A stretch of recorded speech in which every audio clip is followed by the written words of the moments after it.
to Fly Nubian Money, where we help you master your mindset and maximize your money.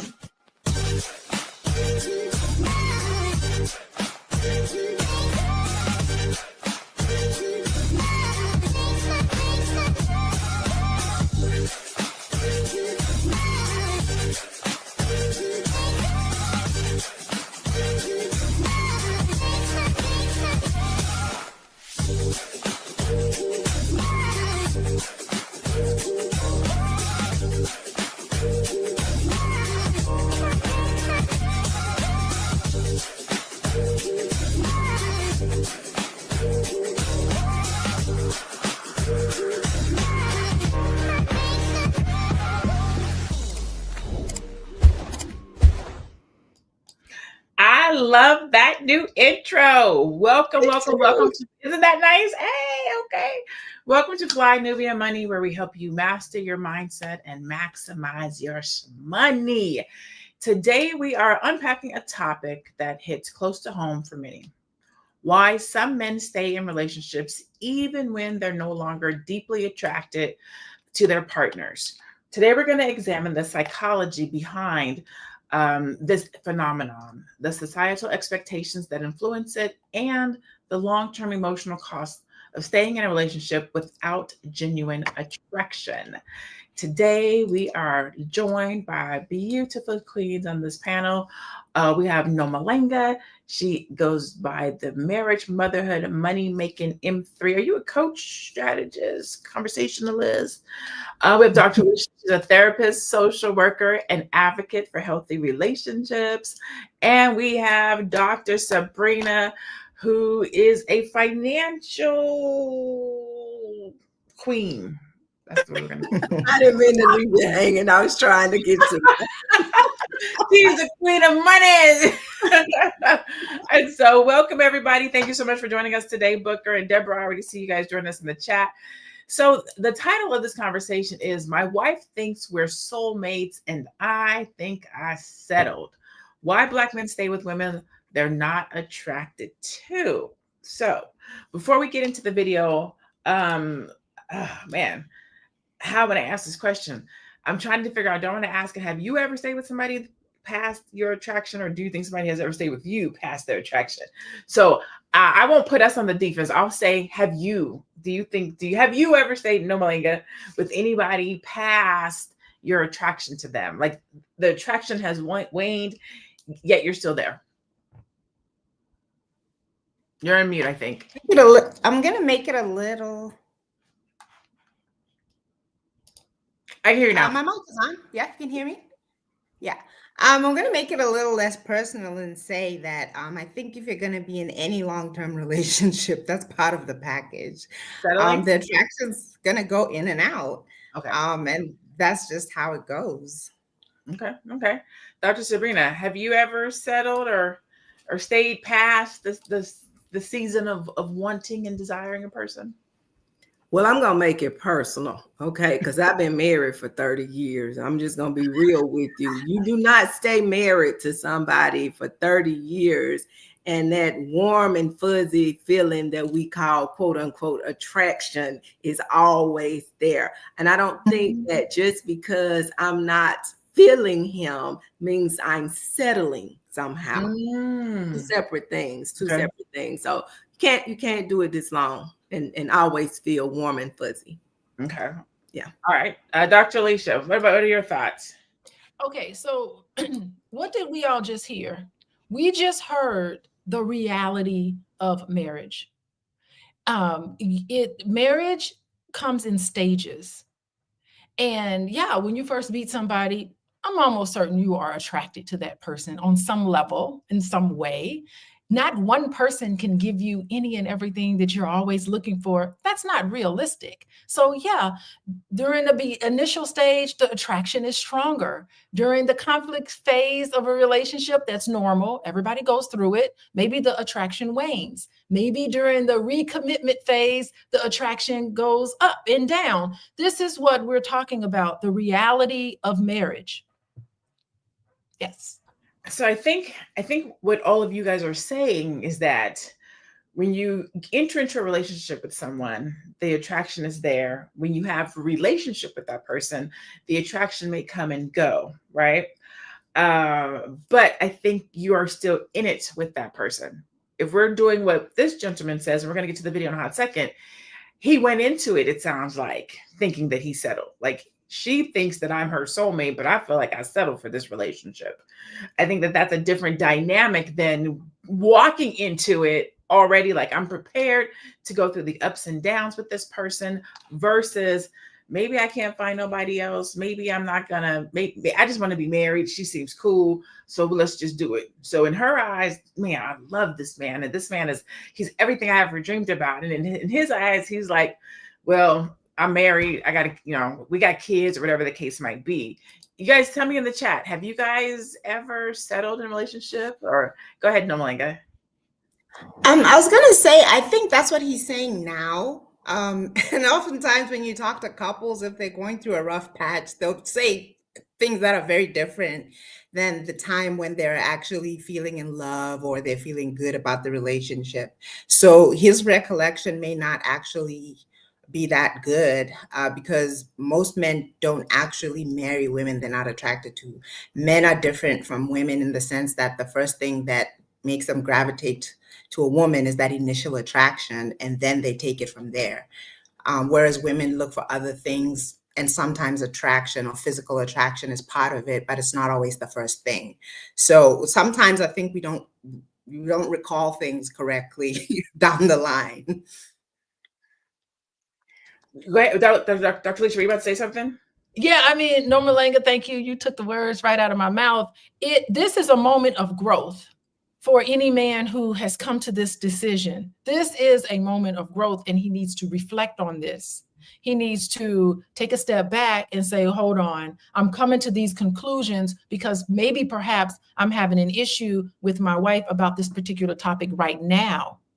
And I'm starting to see her, not just in her initial attraction, I'm starting to see the color of who and what she is, her flaws and her strengths. And this is a growth opportunity for any, not necessarily any man, but any person who's in a relationship with someone. This is where you have to kind of reflect on this and say, what do I need to learn from this? Well, how do I need to grow from this? Because knowing that this is a normal process in a relationship. So it's a great point for him to articulate his feelings, but it's also a moment where he can grow in and of himself. So his relationship is a reflection of what's happening inside. And so we'll get into that, I'm sure, a little bit more. So, but thank you, Lene, for calling on me. Yeah, no worries. Let's go to video. We're going to go to a video and then we're going to come back. We're going to keep, this is going to be an interesting conversation. I already know it's going to be. So let's go to video and we'll be right back. You in love with your wife? No, me either. What? No, I'm not in love with my wife. Why? I don't even know her. What are you doing? Why? This is our 8th. Hold on, we got married in 2016. This is year number 8. September 8th, we'll be married 8 years. No. So let me get this straight. They're trying to ban TikTok, but they're not doing anything about these men and these microphones. Look how these men just casually betray the wives they stood in front of God, family, and everybody else. The one they promised to love, honor, and cherish. They can just casually confess publicly to not meaning any of it. This is what I mean when I say don't think that a man loves you because he had a baby with you, loves you because he married you, love because he's with you. Like, if he didn't love me, why is he with me? It could be from any number of reasons. It doesn't have to be love. I think it was about a year ago, men were being asked, would you rather cheat on your wife or snitch on your homeboy? I'm about to cheat on her. One goes down, we're all going down. Oh, that's light work. I'm gonna definitely cheat on my girl. Cheating right away. Immediately. Never snitching on my homies. I love my brothers too much. See, they have no problem talking about how much they love their homies and how they would never betray them. Some men only have the capacity to love, honor, and cherish and be loyal to other men. Some men feel like women don't deserve their love. That man just confessed to being married for 8 years, and after being there with him through richer for poorer, in sickness and in health, through good time and in bad, she still hasn't earned his love. But I bet he got some homeboys that he loves. He keeps saying the quiet part out loud. Even marriage doesn't mean they love you. I feel like that might have been a snippet. I need the whole conversation. I feel like that he was about to say something else or something before, because I heard him say we don't even know each other, as if to say we're still on this road of knowledge. So I kind of feel like I need to know the other piece of it. However, never is it okay to be hanging out with your homeboys talking about I don't love my wife. That's my 2 cents. Dr. Alicia, we'll start with you. What were your thoughts in watching that video? Yeah, I think it's interesting. Coming up on 8 years, that's the 7-year itch. And again, it's great that he articulated how he felt. And maybe what he's saying is that we don't know each other very well because there's disconnection.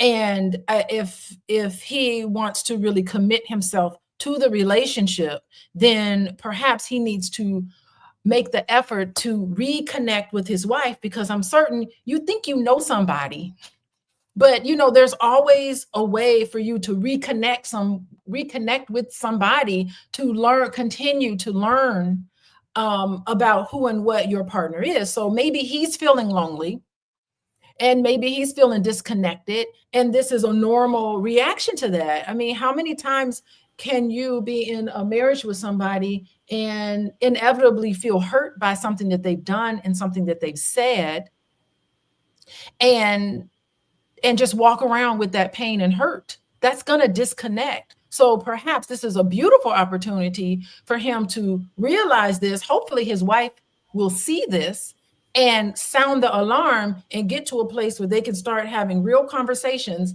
not just ships passing in the night, which, by the way, when you have a mortgage, you have a car note, you got children, you got extended family, all of these things to juggle, it puts a lot of pressure on couples. And so they need to carve out some time to reconnect with each other, because the baby is going to need you, but you also need to make time for each other. So I think it's a great starting point. I hope his wife sees that, and I hope they take this as an opportunity to grow closer together. They have that choice to do that. I hope his wife sees that and says, don't you ever get on national television, YouTube, or any video talking crazy about me in public like that again. You hear me? I do hope she says it, but maybe not like that. But I hope she pull him to the side and say, yo, sir, come here. King of mine, love of my life. Anything, not talk about being crazy like that. Yeah. I want to say something to that. If anything, that speaks volumes that his wife, who he's married to, doesn't know what's going on inside of him, but he's willing and feel comfortable saying it publicly. That means there's something behind closed doors that's not being done that needs to be done. Maybe, and again, we saw a clip. We don't know what happened. But the fact that he is more comfortable saying this out loud signals to us that he's not comfortable saying it one-on-one with his wife. Because if he was, he wouldn't need to say it. He wouldn't need to articulate it publicly. That means what's happening between them, that these conversations are not being had when they need to be had. It's a cry for help. I don't see it as pathological. I just see it as it is. I'm not here to judge. I'm here to try to understand so that you can come up with a great strategy. The strategy for him and his wife is to bring it back and say, you two are not having the conversations that you need to have. And this is a signal that these conversations aren't being had because he's talking publicly about it.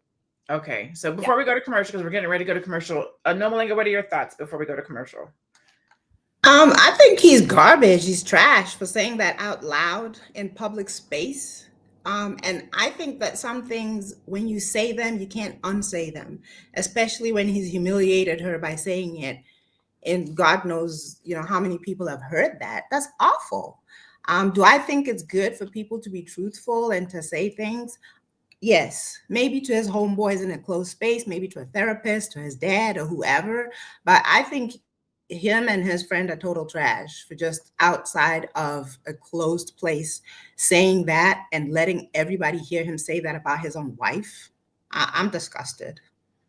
Dr. Sabrina, what are your thoughts? And I'm sure he will probably say she's the problem. Okay. We're going to go to commercial. We're going to come back. This is going to be an interesting conversation. Let me say this before we go to commercial.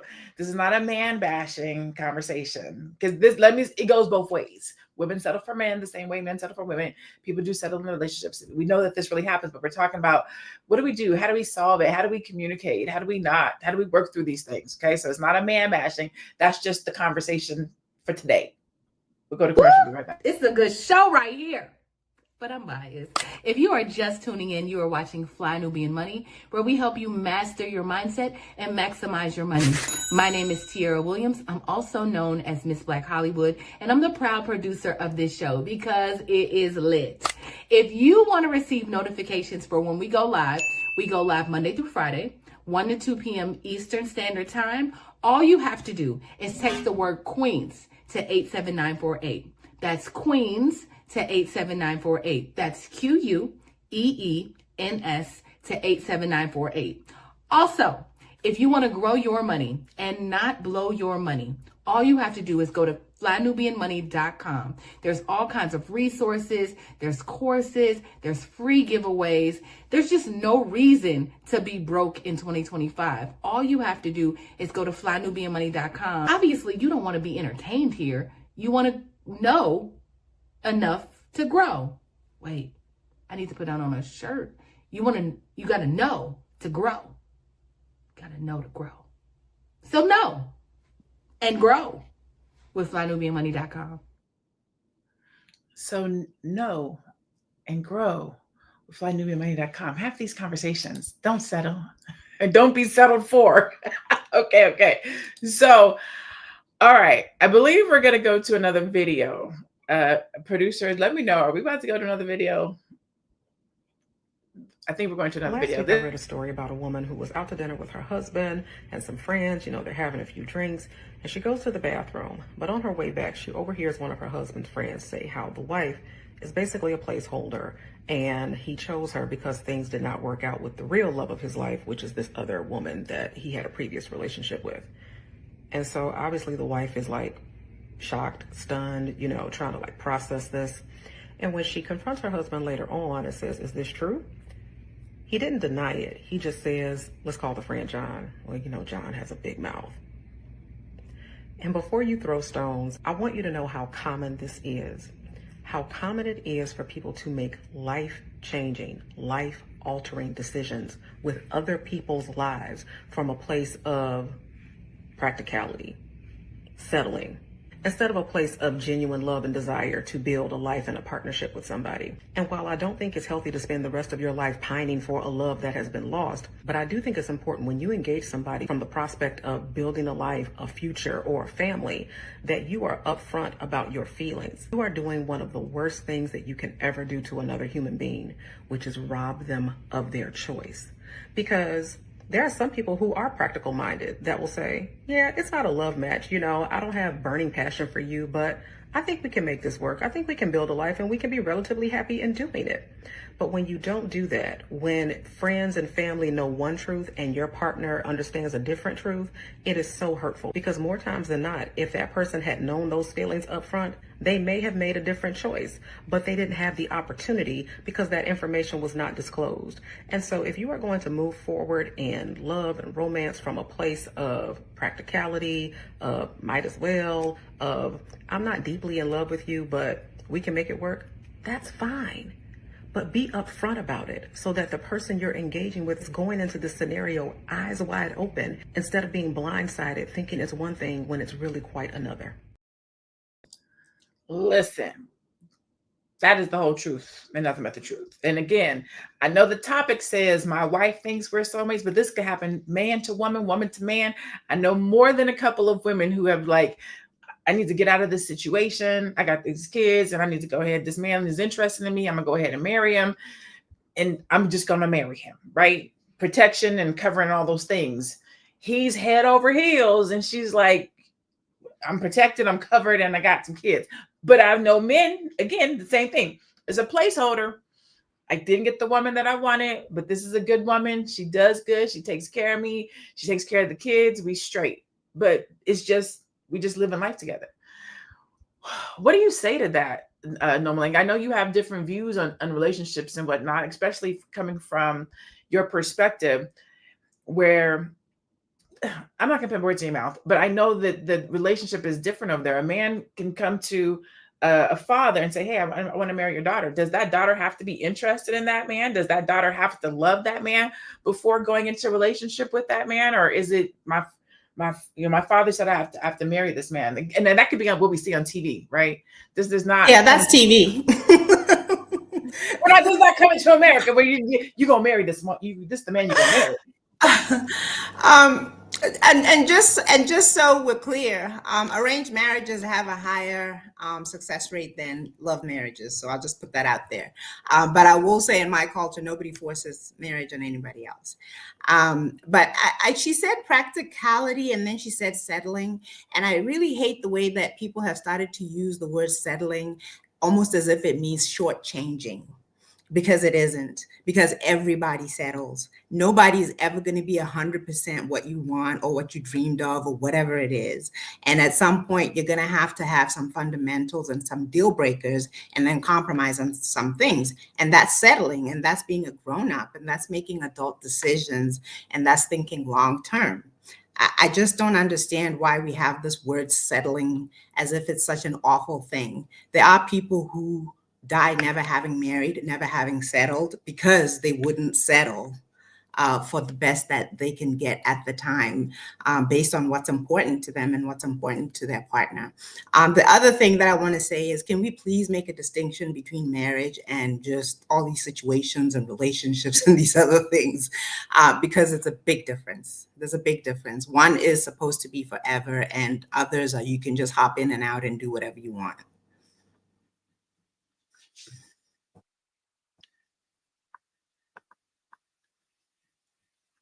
I'm just talking. My mute button popped up. Dr. Sabrina, what are your questions? What are your comments around this phenomenon, this conversation?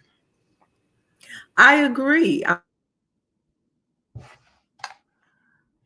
I can't hear you. Is it just me? I agree. Let's put this in perspective. I have a girlfriend who battled cancer a few years ago. She lost her hair. She lost her boobs. She lost a lot of the things that men find attractive. So does the husband then look at her and say, well, I'm just settling. I'm not attracted to her anymore. She's not the person I married. Well, for those of us that are married, I've been to a lot of weddings, ceremonies, planning to go to one in September. I remember my little small ceremony 30 years ago, but I remember a lot of things about those, but I don't ever remember during the vow exchange any words about, I will stay with you as long as I am attracted to you, as long as you have plastic surgeries to enhance yourself and keep yourself, attractive. Nobody ever says that. I mean, because there are times when you're gonna be your best, look your best, feel your best, and then there are times when you're not. And that's what marriage is. That's what stick-to-itness is. That's what, you vow to do. And I think it's so superficial for people to, profess this, love for a person or interest in a person only when they are quote unquote attracted. And for those that feel that way, I'm here to tell you, don't get married. Just stay in whatever relationship in and out you're in, but don't try to do marriage, because it's not gonna work. So you bring up a good point. I think attraction is like one piece of it. I think that there's because I think people are marrying people that they're attracted to, but they may still not feel like it's their soulmate. They may not still feel, they may still not like them. I have a friend right now. This man loves this lady. He loves this lady. He loves this lady. And I swear I don't think this lady likes him. And I don't know. It's not my place to say, but she did not want to set a date. She did not want to set a date. She did not want to set a date. She did not want to set a date. 2-3 years has gone by. Her parents came to town and he was like, let's do it. And she was like, all right. So she did it, but it wasn't her. This is a woman. This you take initiative. This is your fiance supposed to get married. Got married. Up until that time, the whole time up to that time, for 3 years, I'm talking to him like, again, I'm trying to be a friend. I'm not going to tell you not to do it. So I'm talking and talking and talking. Just, take your time. Make sure, maybe do some counseling. She don't want to do counseling. Got married. And I swear, I'm not going to go into specifics because that person might know who I'm talking about. But I swear this lady does not like him. and she is married to him. I swear they have a kid. He takes care of their kid, their kid, and her kid. She got no support for this man, no kind of way, shape, fashion, or form, but he just wants to be married. And so he has decided, I'll just deal with what I got. But I know he is not happy. Dr. Alicia, what do you say to somebody who, what happens when you know this person is settling? Yeah, I think clearly there's something missing in the relationship. And I think that it's understandable that if you're in a relationship and there's something missing, and maybe you have tried on some level to fix it and it's not working, it's totally understandable that you would then start to fantasize about, oh, if I was with this one person, maybe I wouldn't have these set of issues. And maybe if I was with this one person, it's a normal response, I think, to some of the issues in your current relationship that's not being dealt with, not being managed effectively.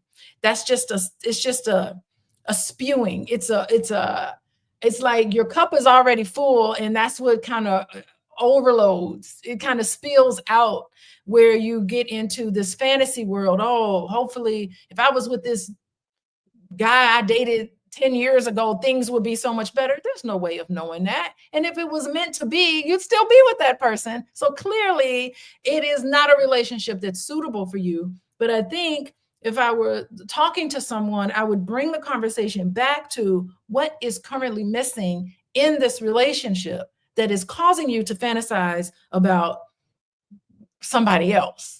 Because I think that we could start to discuss those elements and try to bring those into reality, not a fantasy, but into reality in the current marriage. And I really do think it does take two people to be committed to make a marriage work through issues, through not getting all of your needs met. And part of it is, if you lay it out, here are my needs that aren't being met, and you have a conversation about some of those needs can be met. Some of them, maybe they can't be met. You know, maybe you need to realize there's no such thing as the perfect marriage. There's no such thing as the perfect relationship. And then maybe you need to come to terms with, perhaps you're putting too much into this marriage that's not even realistic in the first way. Why would you look to somebody else to give you happiness? You need to find it on your own. It's not realistic that one person is going to give you everything that you've ever looked for. Perhaps it's a signal that you need to look at how you need to come into this marriage, in the relationship, as a whole person. And it's a sign, like I said before, you need to grow. It's a signal for growth. Oh, wait, Lene, you're muted. I'm sorry. I'm trying to follow executive producers. Mute yourself, take yourself off, put yourself on. I want to come back and talk about that, because we're going to come back and talk about it. We're going to go deeper. Let's take a commercial and we'll come back in a hot second. All right, at least I think we're taking a commercial. I know. You're busy, you got things to do, and you can't take us on the go with you every single day. Good news for you. We are now on Spotify. So if you can't watch us, now you can listen to us on Spotify.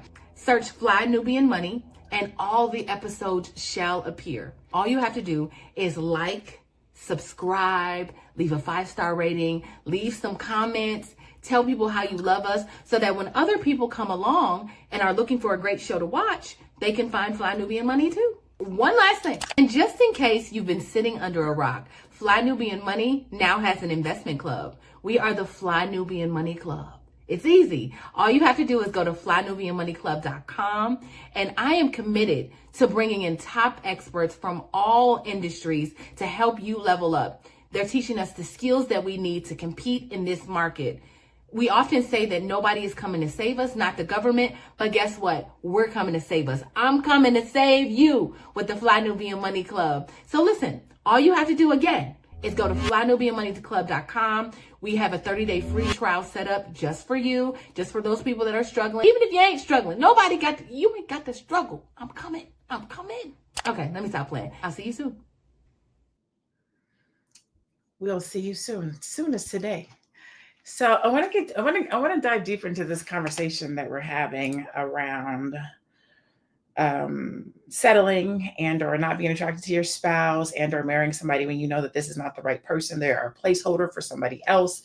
So you're already in this situation. Me and our executive producer were talking the other day about as you get older, what you want can change. Actually, we had this conversation last week. We were talking about 40, I think it was like 47% of women between the ages of 25 and 45 will be childless and unmarried and childless. And Dr. Boyce shared the video, and Dr. Alicia actually put a comment on it that said, "Don't shame people," or something to that effect. But as normally, it's a clip, so it's out of context, right? And so there's no shame in getting to a certain age and not being married unless you want to be, right? So if you want to be married or you want to be in a relationship, then you have to mature and you have to grow, and things may change.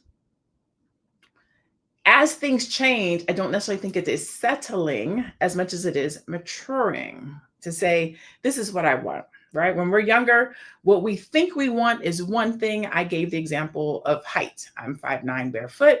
When I was young, I wore 3 to 4 inch heels. So I'm a good 6'1", 6'2" in my heels. So you have to be a certain height so that I can feel womanly.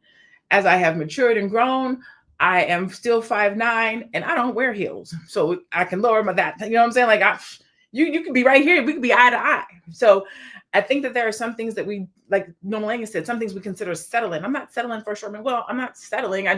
My lifestyle has changed, right? Well, the things that I require has changed. But in this conversation that we're having here today, we're talking about someone that is going into a relationship with somebody else, knowing that they are the only person who knows that this other person is not their person. So the person who is getting married or the person who is going into the situation is of the assumption that we are on the same page. You are my soulmate. We're in this together. But really, you have a belief or an idea that I am not up to par, that I am not your first choice, that I am not the person that you actually wanted to be with. And therefore, that's where the settling comes in. Okay. So I know all three of you guys are married, but so let's flip the script on you. We'll start with you, Norma Lange. Let's say your husband says, I love you, but you were not my first choice. I wanted Susie, but Susie wouldn't have me. And so you were the next best thing. What would you say? How would you feel about it? Is that something that you can make work? The thing is, I am his best choice because Susie wasn't a choice for him. Neither is Naomi Campbell. I mean, that I'm just aging myself because I don't even know who the hot chicks are right now. I don't know who's hot right now, Rihanna or whatever. He can't have Rihanna or whatever. I'm what's realistic for him, and I'm the best that he can do within the confines of what he can do. So no, I don't have a problem with that. And the other thing is sometimes there is like physical attraction and you're very physically attracted to a person, but you know that there's no longevity. It's just an attraction and it's like, oh, that's that's the person I want, I really like or whatever, all of that. But again, with maturity, you can feel hot for somebody and it'll blow over. And you know that when you're making a decision where you're supposed to stick it out for the rest of your life, raise children with that person, make major decisions, take care of aging parents, be broke, have money, make whatever, all of those things. When you put all of that together and you pick me because you thought of all those things, I am your best choice. I don't really think that this whole thing of, well, I like so-and-so and I'm so hot for so-and-so, I couldn't have her, so now I'm going to settle for you. No, I'm also settling for you too, because there are things about you that, they're not that great, but the things that I love about you and that I appreciate about you are the things that I think can work in the long run. I think you can raise children with me. I think that we can do things together that will last. I think we'll have meaningful memories, all of that. So I'm sorry. I just don't like that word settling. I actually just don't like it because it just shows that people don't understand what a long-term relationship is, and people don't understand what marriage is and what building a family is. Okay, Dr. Sabrina, what about you? What do you, do you think that men and women look at settling different? Because when I listen to No Maling and I listen to Dr. Alicia, it's lollipops and unicorns. Like, it's going to be okay. We're not settling. But men think that, like, as a woman, we know, or we don't feel quite that way. We're getting protection, covering and doing all the things. But men can potentially think differently if they thought that Susie was the best that they could do. Even as the woman, we know. Well, I think Anonymous said it. If you could have had Susie or Rihanna or Naomi Campbell, you would have, but you couldn't. So you got me, boo. But as a man, as the lady said, man, I didn't get Susie. What do you think? So I'm looking at these comments, and I see Black Lexicon says, you spoke it in the first person, but the other truth is the third person that you want changes to. And so that begs the question, maybe that was the person that you thought you wanted, but they will evolve. I like to say evolve. They will evolve as well, throughout life. And who's to say in which direction? So it is one of those things where I think we have to really, really think about this long-term, not this short-term thing, but these long-term relationships a little bit differently. And again, to Dr. Alicia's point, there is no perfect relationship. There's no perfect, we got these ideals in our head, but the reality is we're not perfect people. And I think that's what we don't do. We look at other people and we look at them in terms of, maybe I'm settling and all these things. But what about us? What about our flaws? What about the fact that we are not necessarily where we are headed? When the person finds us, we may be a little bit just over a hot mess. Both of us may be there. But as time goes on, we have experiences, both good and bad. We have our differences, we work through them, and we become a better version of ourselves. And so I think we have to give each other grace. But to answer your question, I'm gonna go biblical here for a second. Do you guys remember the story of Jacob and was it Rachel? Rachel that he was in love with, and because he was a conster, his uncle Laban, if I remember his name was, he kind of tricked him as well. He told him he was going to let him have Rachel, and Jacob only had to work for 7 years or so for Rachel. And then on the wedding night, he found out he didn't get Rachel. He got her big sister, because that was the order in which things happen. The big sister gets married first, not the little sister. So then he loved his woman so much that he worked another 7 years, to get her hand in marriage. But of course, Leah, the older sister, felt some kind of way because she knew who the love of Jacob's life was, which was Rachel, and it was not her. And because of that, I think we probably still had some tension in the world today, but we're not here to talk about all that. We're going to bring it on back to the topic at hand. So yeah, people can feel and probably will feel very slighted to know that they were thought of or are being thought of as the second choice, or that, their mates, quote unquote, settled for them. But I think, again, we have to really understand who we are and where we are. None of us are perfect. We're all becoming, and we all need to extend a level of grace to each other. Both of you no longer brought up some really good points. And in the chat, I want y'all to see, I was going to tell y'all to tell me if you have settled, but we're not going to have you put your business out there like that. So I'm going to ask it differently. Do you know somebody, man or woman, who has settled or is in a relationship where they settled? Or talk to me in the chat. Let me know about this. You don't have to tell your story, because we know we don't want your relationship put on blast. But what I will say is, you made a good point. I've talked about, and the dude I date right now, he laughs at me because I always talk about my high school sweetheart, because he literally was my high school sweetheart. Like, this man pursued me in church. We met, like, the whole little love story. I dated him my senior year, went off to college to play football. I saw him in college, and I just knew I was going to be with this man for the rest of my life. So even when I dated, I was like, no, we can date, we can kick it, but I know this is the man that I'm going to be with. We had this little thing that said, as long as you don't have a kid, we can be together. I will be with you as long as you don't have a kid. I don't care what you do. Go out, play football, do all the things. As long as you don't have a kid, we can come back together. And then I had a kid.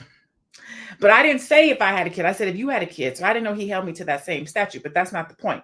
The point is, as we got older, he changed. When he didn't make it into the NFL, mentally, spiritually, he got different. And he started doing some different things. And the route that life took him turned him into like a little white boy. Now I don't do white boys, even though you're a black man. I don't do the white boy thing. And so whenever we would kick it and hang out together again, I would just be like, it just wasn't. Ugh.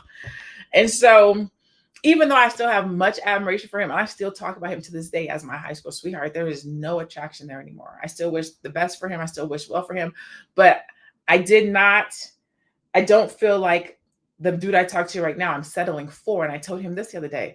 I don't think, because his view is, if it doesn't work out with the person you were supposed to be with, then you end up with somebody else. And I'm like, I don't think that's true. If it didn't work out with that person, it wasn't supposed to work out with that person. Because when I look back at him today, it wouldn't have worked. My son's father, who I love dearly, one of my best friends, it wouldn't have worked. And I am who I am today, and I get to be who I am today, and all my glory and flaws and whatnot. And we match perfectly today and communicate well today because of our experiences and how we've gotten to here. And I told him, I was like, I'm so glad it didn't work with anybody else, because the way that it works with you is so wonderful that I don't feel like I settle. We got flaws. We got things we got to deal with. We got things we got to go through. We just went through this assessment the other day. He was like, you're looking for a perfect man. You need him to have these 22 things. And I was like, well, read the list to me. You do that. You do that. So out of 22 things, you're 19. He was like, yeah, but I wasn't these 19 when you met me. True that. He was like, this is what you have helped me to become. This is what you brought out of me. This is what we've built together. And I was like, okay, come through, Lene. Okay. But I get what you guys are saying, right? Sometimes it's not selling. Sometimes it's building. Sometimes it's nurturing. Sometimes it's growing together. Sometimes it's communicating about what you like, what you don't like, what you need, what you don't need. And then filling in those ticks. Because when we first started, he was like a 6, but now you had 19 out of 22. We getting there. We getting somewhere. But that's almost perfect. I just talked a lot. Let me check the chat. I think we're going to go to a commercial. Are we going to a commercial? Or we're going to go to commercial. We're going to come back. I'm going to let Dr. Alicia answer, and then we're going to go to stats. We'll be right back. Are you a Black business owner looking to expand your reach? Well, has Fly Nubian Money got good news for you? We are building a Black business directory to connect you with customers who need your services. And here is the best part. It is absolutely free.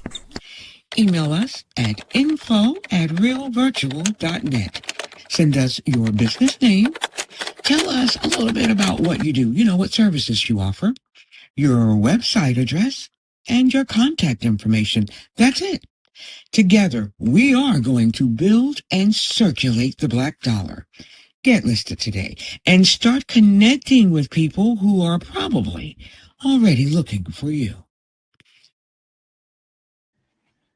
All right, Dr. Alicia, what are your thoughts before we go to our stats? Oh, Lene, I really thank you for sharing that story, because it really illustrates the fact that we're all on our journey. We all have a journey. And that guy you dated in high school, his only purpose for you was to open your heart up, to the possibility of a real thing. It wasn't meant to be. And I think that's how we need to look at all of our past loves, that it ended when it needed to end, and that you've learned your lesson and you can carry that with you going forward, not thinking backwards. It's not good to step backwards into any past relationship. It's always great to go forward. And I want to say, I love this whole thing about Jacob that you brought up in the Bible. I have an alternative interpretation of that, is that when you're in a relationship, you need to think about what you're married to, because it seems like some of us are married to this idea about what marriage needs to be based on this fantasy, things that aren't real, and that we think we're going to be married to one thing. But when we get into a marriage or a relationship, we need to start becoming married to the reality of the imperfections, the reality that sometimes you want to show up better to your relationship. Maybe your partner wants to show up better, and you stay committed to each other through these hard times. Maybe that is what we need to be more married to. Marriage to me means the ideas that you adhere yourself to. So think about the thoughts and the feelings that you have about a relationship, and think about what idea you are married to. And that will manifest in your current relationship. So I think that we do need to look at that. Lene, girl, you know, don't think I don't know that Boyce, my husband Boyce is a master at putting clips together. So I totally understand that to me, he is like the social media extraordinaire. And I know when he puts clips together, he knows how to put it together to spark beautiful debate online. So I was more interacting with the boys more than I am with you, because we do that with each other. So just let us know that's how we are. That's our dynamic, you know, because he ain't off the hook at all. So I think that's really interesting. But let's see, what else was I gonna say? I was gonna say a few things about commitment. And but that's the biggest thing. The biggest thing is to think about, are we married to a fantasy about relationships, or are we going to be married to the reality that you have married somebody despite their flaws, and that person has married you despite your flaws, and you're two flawed individuals deciding to manage whatever relationship problems you have, and then maybe, as Jacob did, you need to be married to that reality and not a fantasy. So I think that's the biggest thing for today. This is such a good conversation. Let's go to some stats. Let's look at some things. All right. So men versus women staying in relationships. Research shows men are about twice as likely as women to remain in a relationship when they're no longer physically or emotionally attracted to their partner. That is actually a true statement. Social conditioning. Studies suggest men often stay due to societal expectations around loyalty, stability, and fear of stigma from ending a relationship, while women are more likely to leave when attraction fades. Marriage dissatisfaction. According to the National Survey of Family Growth, roughly 15 to 20% of married men report staying in relationships where emotional or physical attraction is low. Impact on mental health. Staying in an unfulfilling relationship can increase stress, anxiety, and depression, particularly for men who feel trapped by social norms. And then the attraction gap. Studies suggest initial physical or emotional attraction declines naturally, but men are more likely to prioritize other factors like security and loyalty over passion. Men are 2 times more likely than women to stay in a relationship with someone they aren't deeply attracted to. So, and men ask for less than women. So let's see, women initiate about 69 to 70% of divorces, while men initiate around 30 to 31%. I've been having this conversation a lot, actually. I ask it, why do men stay longer than women? Like, why is it that a man will stay in a relationship that is not healthy longer than a woman? My friend says, because women prioritize happiness and men prioritize loyalty, being a provider, and things of that nature. Dr. Alicia, you're shaking your head. No. Why? No. First, wait. First in the chat, let me know your thoughts on those stats and what I just said. Let me know what you think about the man versus the woman dynamics and staying in a relationship. Tell us what you think in the chat. Go ahead, Dr. Alicia. I'm sorry. I'm sorry. Yeah. These men aren't really married. I mean, the status of marriage, and that was the point I was going to bring up. Wrote it down, and I'm glad we talked about this, about arranged marriages being that they stay together. That it depends on how you define it, right? How do you define marriage? Where I'm sitting as a therapist, marriage is a state of mind. It is not a legal status. Okay, so I think we should separate legal status from the state of mind. So when we talk about, let's talk about the state of mind. For a lot of legally married men, they're divorced. You know, they are legally married, but there is really no mental marriage with that other person. So there's a lot of men who just say, well, I'm married, I'm committed, I pay the bills. You're not committed. There are a lot of men who have the legal status of marriage, and they're not going through the legal procedure for obvious reasons to terminate the marriage. But there's a lot of married single people out there where a person is managing everything by themselves. They basically don't have anyone else to turn to. But even though they've had this status of marriage, they really aren't married, meaning that it's not a state of mind. You don't see that other person as your mate.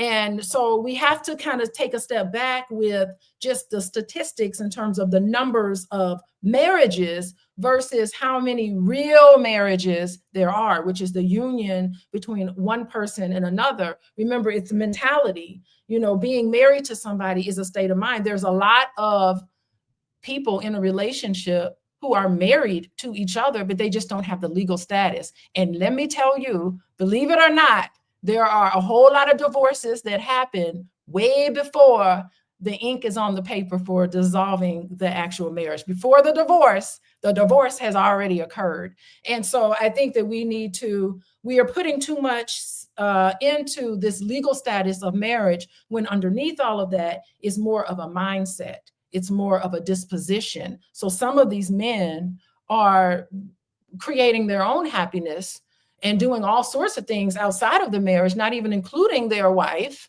And it's not a real marriage, so to speak. All right, Dr. Sabrina, what are your thoughts around men staying?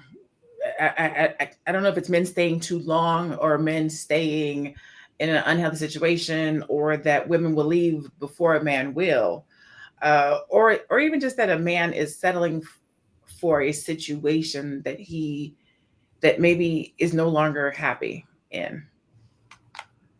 I agree with Dr. Alicia. A lot of people just check out. I mean, they check out mentally. They may be there physically.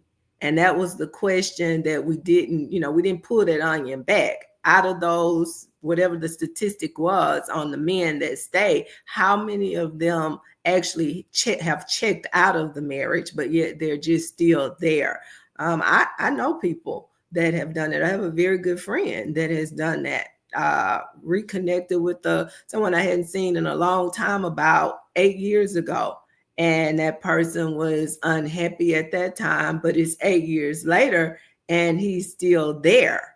Okay. He's still physically married to this person. And the question becomes, I mean, you were telling me the same thing you're telling me 8 years ago. Why are you still with this person?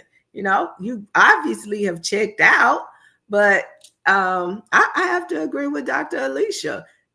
Just because you stay does not mean you're still all in. You can stay and be checked out. Does that then become settling? I think that's now we're getting somewhere. Does that then become settling? If you are in a relationship with somebody and you have mentally checked out of the relationship, you're still on paper, so you are legally married on paper, but mentally you are not married. You have checked out of the relationship. You are doing your own thing, minding your own business. Is that now settling? Normally you're saying no. Go ahead. What are your thoughts? So, I think sometimes modern marriage can just kind of involve two people too much and not look at the peripheral things. There are children in there, and like my parents, before my father passed away, had been together for 50 years. You couldn't tell which ones were my father's siblings and which ones were my mother's siblings, because they had all been together for so long and loved each other and been family for so long.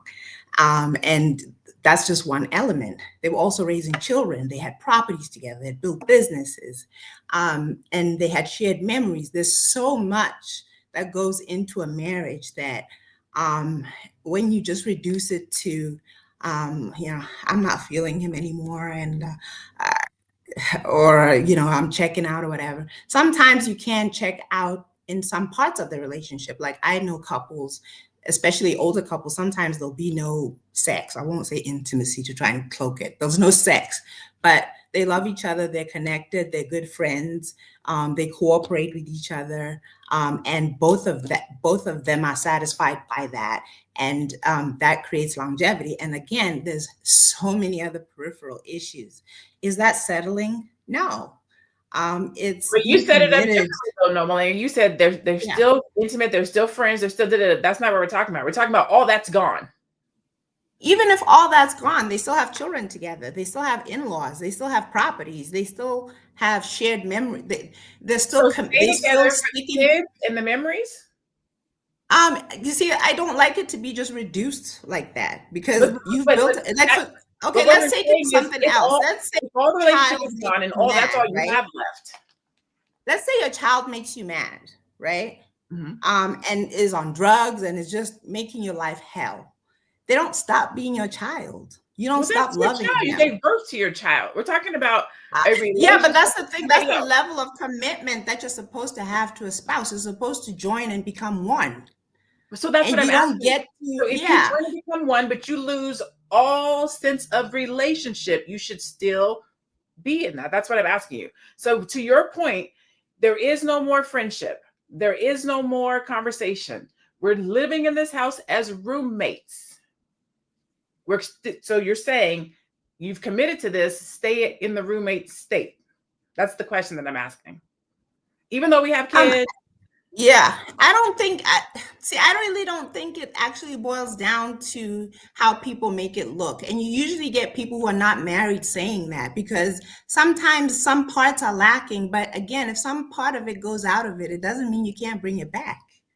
It doesn't mean you can't work on it and recover it. You don't get to throw the relationship out because some parts of it are lacking. You can actually recover. It could be like, she said a story about somebody had cancer. She was, she's obviously not going to be intimate with her husband. She's not going to show up she's just going to be a person he has to take. Back to two people who want to be in it. We're not talking about that. We're not talking about two people who want to be in it. One person has checked out. So you keep going back to two people that are together and happy. No, one person has checked out. The fact that if you don't physically leave, that there's something that you're getting in there. If there's something that you value in there if you're not physically leaving, because men actually do sometimes physically leave and they run off with a younger woman because that appeals to them. Or women feel like, you know what, I have these 5-10 years left of my life and I'm not going to be miserable. And then she leaves. The fact that people stay means that there's something that they value. And no, we don't get to just say, oh, you stay for the kids. No, it's not just kids. It's 50 years, it's 20 years, it's 10 years. It's your sister is now like my sister. She's my best friend and she's been my best friend for 20 years. Her kids are like my kids. My kids are like her kids. You don't just throw away those things and just say, well, him and I, we don't like each other much. I've heard couples tell me, I hate her, or I hate him. And then like a few years later, they're cool. It was a phase. How will you know what's going to come next or how you can recover if you just leave, if you physically leave, or if you throw out your whole family, or you throw out something that you've built your whole life? It doesn't make sense to me. So then, yes, if it's bad and the person checks out, still stick in there to see if possibly it may be. Because bad is not permanent. I don't disagree with you if you have two people that want to do it. I think when you have two people who are like, we're going to figure out how to make it through this difficult time, let's stick in it together and thug it out. Let's go. I think if you have one person who's saying that and the other person has mentally checked out, I think differently on that, because I've seen too many relationships where a woman will bend over backwards or a man bend over backwards to try to appease or please or make this person happy. But like Dr. Leach said, this person's not happy. And you can't make somebody happy who's not happy. And if they have already checked out, there's nothing you can do. And you're going to run yourself into the ground trying to make this person happy. And that will lead you someplace else. But that's my opinion. We're going to do final thoughts because I know we got to get out of here. I can see my executive producer in the background throwing her papers like, in the show. I knew this was going to be a good conversation because a lot of people are really living this life. And if you're not living it, you know somebody who's living it. I know multiple people, men and women. This is not a man or woman thing. This is a relationship thing. And it runs rampant in all communities, but I see it a lot in ours. And I think that if we could understand this dynamic more and have these types of conversations, maybe people in their own relationships will have this conversation, or even just look at it and say, maybe I shouldn't quit. Maybe I shouldn't give up. Maybe I should go and talk to him about what I'm feeling, or maybe I should go and talk to her about what I'm feeling, or you know what? She was the best that I could have gotten. This is the best situation. I need to stop thinking about my old girlfriend and buckle down into what I have right here, because she is the best. Like I think Nolinga said. So this conversation has been really, really good. And I hope somebody got something out of it. In our final thoughts, the question I'm going to leave us with is, how can one know if staying is motivated by love or comfort? And or what can they do to have the conversation to bring back the love? Dr. Sabrina, I'll start with you. Oh man, I knew you would. I needed to simmer on that one for a little while, but I hope I answered that. I'm going to say some things, and I hope I address what you asked. Again, as someone who has been married for 30 years, I can sit here in full transparency and say that I have checked out along the way a few times. I'm sure my husband has checked out a few times. But the question becomes, why did we never leave? You can go to a hotel and check out, but you don't have to leave. You can sit in the lobby and have coffee, you have snacks. Why did we never leave? It wasn't about settling for me. I made a choice to stay. I made a choice. The same choice that I made, the same way that I made a choice when I said I do, I made a choice to stay. It wasn't about settling. We make choices. And you have to ask yourself, for that person who checks out and does not leave, whether that's a man or a woman, why are you making the choice to stay? The reality is sometimes we're evolving. Just because we feel a certain way at one moment does not mean we will always feel that way. Sometimes life has to happen to us to bring us back to reality, to make us go back and look at that person, look at ourselves and say, hey, what am I doing here? So sometimes it's therapy. Sometimes it's reaching out to someone like a Dr. Alicia to get help and to understand who you are and what you're dealing with. And perhaps along the way, that love will return. Perhaps along the way. And sometimes for some people, maybe it doesn't even return, but they still stay. They still stay. They make a choice to stay, not a choice to settle, a choice to stay. My final thoughts. With that being said, I am Dr. Sabrina Edmund Williams, educator, author, and investor. Opening minds and closing contracts. I am so noted. I am, so excited, so delighted to be attending the All Black National Conference, where I will be presenting as a panelist on Saturday. I look forward to meeting all of those of you who are in our audience who will be attending the conference. I look forward to seeing you in Atlanta, and I certainly look forward to meeting my fellow panelists who will be at the conference as well. Thank you. Can't wait to see you in person. All right, Nomalenga, what are your final thoughts? And also just good conversation today. I love Nomalenga is amazing. Sometimes so in these type of environments, like I'm a particular person, and if I don't know you, I won't really like push or lean into you. I know Dr. Alicia well, so sometimes I can like go back and forth with her. I feel like I know Nomalenga well enough to go back and forth with her too. So don't be if you're watching this, like, man, she's aggressive. No, it's just she's a strong woman, and her views are strong, so we can have a good dialogue and good conversation like that. So that's just to say thank you, Queen, for being here and having that dialogue with me. But let's have your final thoughts. I think you're on mute.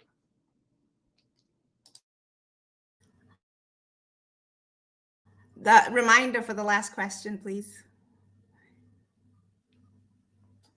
How can one know if staying is motivated by love or comfort?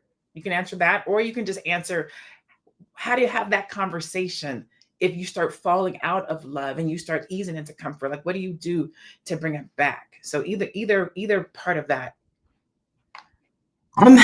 Okay, so I've observed from older couples, and I see it in myself too. I think as we get older, one of the most important things is actually companionship. As you get older, and that can look different for look different to different people. I think that's very valuable. I think I love seeing like really old couples still struggling along, holding hands. That's something I value. And if you were to ask me through a rough patch, why are you holding on? It's because that's the visual that I have, that we'll overcome what's happening and we'll be that that couple. In terms of how can you make sure that you overcome these things, or how do you approach those conversations, our culture actually has built into it where you're able to kind of consult with older couples and get advice, get guidance, get input privately from people who've been there and done that and who've overcome, and they can kind of encourage you, they can support you. Sometimes you will tell them things that you think I mean, this is what he did and I'm ready to quit. And they'll be like, oh, we went through that 10 years ago. You'll get over that. And it kind of just, pops your balloon. And I think that's wonderful. I think having a community of people who support your marriage and encourage it and guide you through the process is very, very important. And I think that's what makes marriages work a lot of times. And then, of course, you have professionals who also can help you through the process. I think we should never discount outside help when we're going through tough times, because the most important relationship that you will ever have is your family. It's your spouse, it's your children, and it's the community that you build and the family that you build. So I think you should always give it your all. My name is Nomalanga. I've just changed my last name to Gaborone, but I still go by Nomalanga. I think one day we'll have an episode where I break it all down, because I've been married, but we went through the traditional process just recently. So there's like 4, 5 different ceremonies. Anyway, I am the founder of PassForOurGirls.com. I never get on a panel and don't tell you about the charity that we have here in Botswana. It's a charity for young girls who sometimes miss school because they're too poor to afford sanitary pads. And we actually provide those for them. If you feel compelled to support us, you can go to PassForOurGirls.com, PassForOurGirls.com, and even the smallest donation makes a difference. And I do want to say thank you to those in our audience, and they are there, who continue to support us. So thank you. Oh, I love that. Thank you so much. All right. Last but not least, Dr. Alicia, your final thoughts? Yes, final thoughts for me. Let's be real. Sometimes relationships have an expiration date.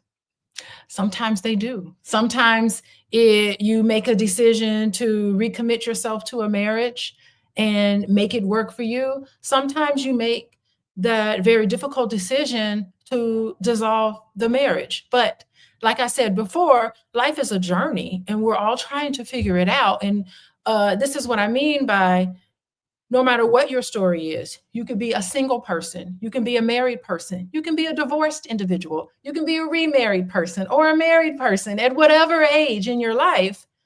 I don't want to put stigma or shame on one particular status as being above and beyond another status. You are, each one of us, where we are right now with our marital status, it's where we need to be in our journey, and it's okay.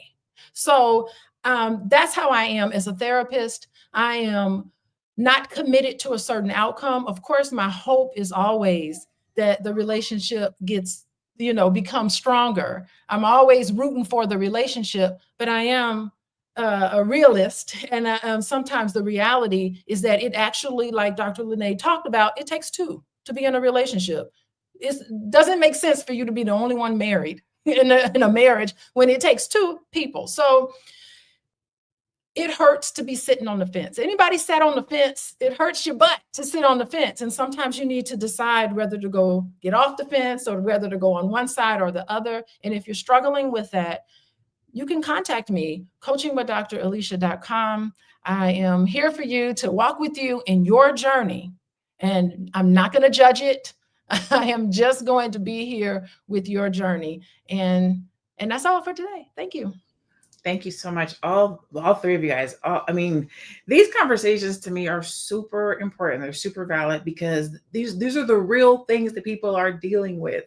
I like what Dr. Leisha said. Sometimes there really is an expiration date. Sometimes it's best for both people. But other times you really do have to get in there and grind it out. My grandparents were married, I think 40 years before they passed away. And when I threw them a 40th anniversary party, and in throwing that party, I had to go and get stories and I had to go and talk to people. I didn't even know my grandfather was an alcoholic for all those years, for like many years before I was born. And I was talking to my grandma because my grandma she don't play no games, okay? And so I was like, how'd you do that? And she was like, we don't give up. We don't give up. We didn't give up. My mom said, she was like, yeah, it was bad. My mom told me. I was like, I didn't even know that. Like, I didn't see it in their relationship. Like my grandmother was a very boisterous woman and my grandfather was very laid back, low key. He don't really got to say a lot of things. But when he did speak, she did listen. And so in order to get to those years, two of my closest friends, they started dating. We were like 19, 20. And if you know what we go through in our 20s, you know what I'm saying? I don't know how they made it. We're 48 today. They've been together since we were 21, we're 48. So at least 25 plus years. They've been married for like 15 years, but they made it through all of our 20s. And I always look at them like, ain't no way. Ain't no way. But at this grown age of 50, when I look at the relationship, I'm like, man, the things that you have gone through, the stuff that you had to endure, was it settling? Because when I was younger, I was like, there's no way I would settle for that. But at 50, I'm looking at it like, man, look at what they went through to get to where they are. The mind shifts, right, as with age and maturity. So what I would leave you guys with is let your relationship be your relationship. What you can do, will do, won't do, however it is, let that be it. And if you feel like you get to a place of weakness where you can't talk to somebody who has gone through something, because if you talk to a girlfriend or a homeboy who hasn't, they're going to tell you to go. They're going to tell you to leave because they ain't been through nothing. But get you with some people who've been through some stuff, who's had to 90-10 sometimes, 80-20. Sometimes neither one of us got nothing, but we both want to be in this. So we're going to figure out how to make it work. And just because it didn't make it work with your quote unquote soulmate, the mate that you have, make them your soul, and it can work, right? We got to be better about relationship. We have to understand that it takes two to tango. We both have to show up, not necessarily as whole people, but as two people that want to make it work. And then we can go from there. And so I'm Dr. Naja Vet. I am a Brand Your Brilliance strategist. I work with service-based entrepreneurs who have a brilliance or an expertise that they want to package and sell. I help you to do that. This is Fly Nubian Money. And that wraps up today's conversation on staying in relationships without true attraction. Understanding why these dynamics happen can help us make conscious decisions in love, relationship, and life. Attraction does matter, but so does self-awareness, communication, conversation, and those types of things can prevent resentment and emotional distance and bring you closer if you just open your mouth and talk to your mate. With that, we bid you farewell. Hopefully we will see you in Atlanta at All Black National Convention. If not, go out and have a great day. Be productive, be blessed, and be one. See you guys on the other side. Bye.